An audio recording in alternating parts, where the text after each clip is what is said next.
আসসালামু আলাইকুম বন্ধুরা, তোমরা সব কেমন আছো? আশা করি সব ভালো আছো। বন্ধুরা, ইউটিউবে আমি বেশ কিছুদিন থেকে কাজ করছি বন্ধুরা, কিন্তু আমি কন্টিনিউ কাজ করিনি। অবশ্য আমার চ্যানেলটা খোলা হয়েছে অনেক দিন থেকে, কিন্তু আমি কাজ করা বন্ধ করে দিয়েছি ওখানটায়। তো বন্ধুরা, আমি কিছু বলতে চাইছি এখানটায় কি শর্ট ভিডিও কী করে ভাইরাল করা যায়। শর্ট ভিডিও ভাইরাল করার জন্য কোনো সেটিং হয় না, আর কোনো মন্ত্র লাগে না ওখানে।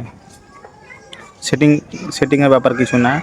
তোমরা টাইম মতন ভিডিও আপলোড করবে, ঠিক আছে, শর্ট ভিডিওতে। তাহলে টাইম মতন যদি ভিডিও আপলোড করো তাহলে কিন্তু তোমাদের ভিডিওটা ভাইরাল হয়ে যাবে। প্রতিদিন কিন্তু ভিডিও বেশি বেশি কিন্তু আপলোড করতে হয় বন্ধুরা, ঠিক আছে। বেশি বেশি ভিডিও আপলোড করলে কি তোমাদের এঙ্গেজমেন্ট রিচটা বেড়ে যায়, তখন কিন্তু তোমাদের ভিডিওটা ভাইরাল করে। তো অবশ্যই কিন্তু তোমরা টাইম মতন কিন্তু ভিডিও আপলোড করবে, ঠিক আছে। আর টাইম মতন কিন্তু তোমরা কাজ করবে ওখানে, না হলে কিন্তু তোমাদের রিচ এঙ্গেজমেন্ট সবই কমে যাবে ওখানে, ঠিক আছে। ইউটিউবে সেটিং কিছু নাই এখানে, সেটিংয়ের ব্যাপার কিছু নাই এখানে ইউটিউবে, ঠিক আছে। যে যত ভালো কন্টিনিউ ভিডিও বানাবে, ভিডিও বানালেই কিন্তু তাড়াতাড়ি সফলতা পাওয়া যাবে। তো অবশ্যই কিন্তু তোমরা কন্টিনিউ ভিডিওটা আপলোড করার চেষ্টা করো, আর টাইম মতন ভিডিও আপলোড করার চেষ্টা করো, তাহলে কিন্তু তোমাদের ইউটিউব থেকে গ্রো করবে। আর ইউটিউবে অটোমেটিকই তখন তোমাদের ভিডিওটা ভাইরাল করবে।